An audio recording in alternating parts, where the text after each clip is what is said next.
The next questions in this video, I will answer the question number 5. The question is, what is the interaction hypothesis in SLA? Okay, the first one is the interaction hypothesis is a theory of second language acquisition which states that the development of language proficiency is promoted by face-to-face interactions and communications. Its main focus is on the role of input interactions and output in second language acquisitions. There are 4 contracts. The interaction hypothesis comprises that input, interactions, feedback, and output.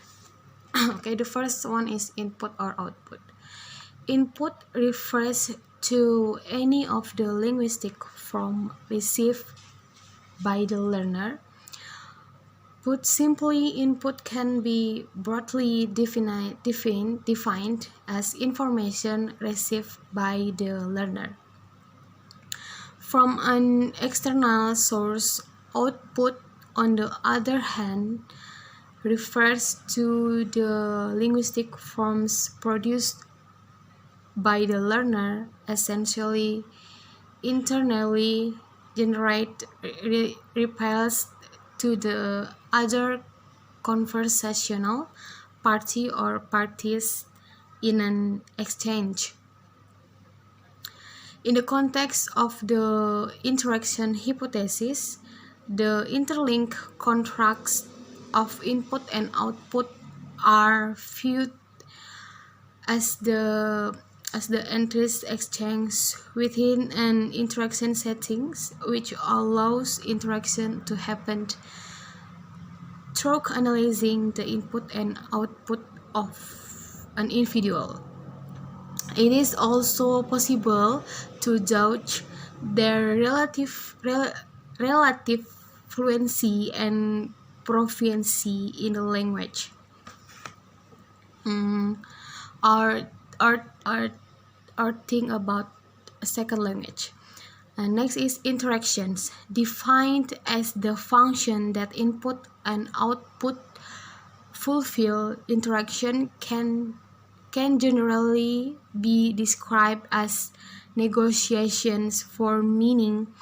These exchanges have an interactional structure.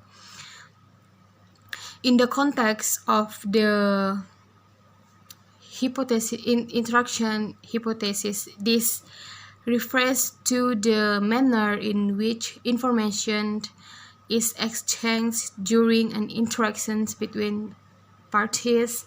In the structure, modification techniques such as clarification and repetition are able to come into play to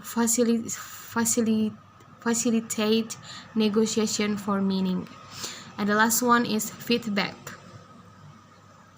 The contracts of feedback is quite similar to input, with the crucial difference being that feedback refers to response to output. 2 kinds of feedback can be identified within the context of the hypothesis: intellectual expert feedback, such as but not limited to conversation corrections, are metalinguistic explanations, and implicit feedback, including negotiation strategies such as clarification requests or comprehensions or confirmation text. That is all I know about number 5, about what is interaction hypothesis in SLA. Thank you.